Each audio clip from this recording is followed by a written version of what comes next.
ఆదికాండము 31వ అధ్యాయం మీకోసం.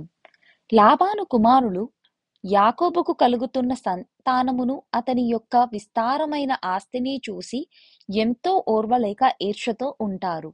ఇది గమనించిన యెహోవా ఆ రోజు రాత్రియందు స్వప్నమందు యాకోబునకు కనబడి తన సంతానమును తన భార్యలను తనకు కలిగిన యావదాస్తిని తీసుకుని తన తండ్రి దేశమునకు వెళ్ళిపోవాలని మార్గమధ్యములో లాబాను దగ్గరికి వచ్చే మార్గమధ్యములో తాను ఏ యొక్క ప్రదేశములో అయితే రాయికి మందిరము కడతాను అని చెప్పి అభిషేకము చేశారో అక్కడికి తిరిగి వెళ్ళాలి అని చెప్పి దర్శనమిస్తారు. అయితే ప్రొద్దునే యాకోబు తన భార్యల దగ్గరకు వెళ్ళి జరిగింది చెప్పి తన తండ్రి తన యందు చేసిన అనేక సార్లు మోసమును గమనించమని చెప్పి తన భార్యలతో కలిసి ఆ యొక్క సంపాదన తీసుకుని వెళ్ళడానికి బయలుదేరుతాడు. అయితే రాహేలు వీరెవరికీ తెలియకుండా తన తండ్రి దగ్గర ఉన్న ఇతర దేవుని విగ్రహమును తీసుకుని వచ్చేస్తుంది.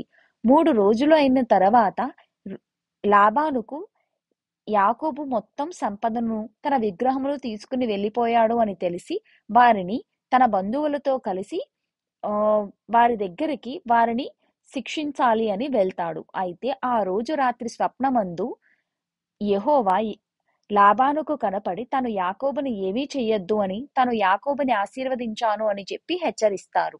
అయితే లాబాను యాకోబు దగ్గరికి వెళ్ళి, నీవు చేసినది ఏమిటి? నా కుమార్తెలను వారి కుమారులను నీకు కలిగిన యావదాస్తిని నాకు చెప్పకుండా తీసుకుని వెళ్ళిపోయావి ఏమి? ఒకవేళ నాకు తెలిసినట్లయితే తంతి వాయిద్యములతో సంతోషముతో మిమ్మలను పంపెదను కదా, ఇలా నన్ను మోసపుచ్చి ఎలా వెళ్ళిపోతావు అని. కాని రాత్రి స్వప్నమందు యెహోవా నాకు కనిపించి నిన్ను ఏమీ చేయవద్దు అని చెప్పారు అని చెప్పి అడుగుతారు. అందుకు యాకోబు, నీవు నన్ను పంపవేమో అనే భయంతో ఇలా చేశాను కాని నిన్ను మోసపుచ్చాలనే ఉద్దేశం తనకు లేదు అని చెప్తాడు. అయితే అందుకు లాబాను, మోసపుచ్చే ఉద్దేశం లేకపోతే నా దగ్గర ఉన్న విగ్రహాలను తెలియకుండా ఎలా తీసుకువెళ్తావని అడుగుతారు. అందుకు యాకోబు, ఈ విగ్రహములు మాలో ఎవ్వరమూ తీసుకురాలేదు. కాకపోతే నీవు మా దగ్గర వెతికినప్పుడు ఎవరి దగ్గరైతే ఆ విగ్రహాలు కనిపిస్తాయో వారు నిజముగా చావడానికి అర్హులు అని యాకోబు చెప్తాడు. అయితే లాబాను అందరి దగ్గరికి వెళ్ళి విగ్రహములు వెతకగా ఎవరి దగ్గర కూడా విగ్రహాలు కనిపించవు. ఎందుకు అంటే రాహేలు తాను ఒక ఒంటెలు పైన ఎక్కి ఆ ఒంటెలు పైన ఇవన్నీ పెట్టి విగ్రహములు పెట్టి ఒక వస్త్రమును కంపేస్తుంది. అలా ఒంటెలు పైన ఎక్కి విగ్రహము కప్పేయడం వల్ల లాబానుకు తనకు విగ్రహములు కనపడవు.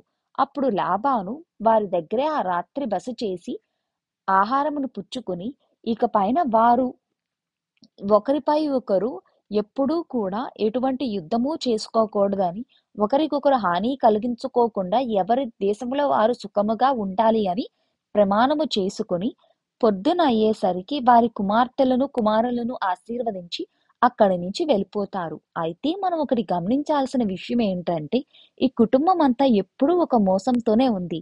మొదటిగా మామయ్యైన లాబాను తన అల్లుడను మోసపరచడం, లాబాను తను మామని ఎలా అయినా సరే ఆ సంపాదన తీసుకోవాలి అని ఏదో ఒకటి చేసి ఆ యొక్క సంపద పెరిగేలా చేయాలి అని తనలో తను మోసపుచ్చుకోవడం, తన సహోదరుడిని మోసపుచ్చి ఇక్కడికి రావడం, తన భార్య అయిన రాహేలు తన తండ్రి దగ్గర విగ్రహాలు తీసుకుని మోసపుచ్చడం, ఇలా ఒకరితో ఒకరు మోసపుచ్చుకుంటూనే ఉంటారు. నిజానికి వీరికి మోసపుచ్చుకోవాల్సిన అవసరం లేదు.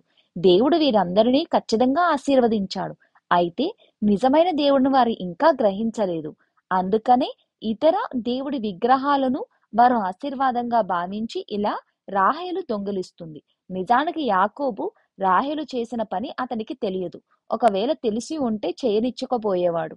నిజానికి యాకోబు తన ప్రియ భార్య అయిన రాహేలుకు దేవుడి విషయంలో ఏమీ చెప్పలేదు.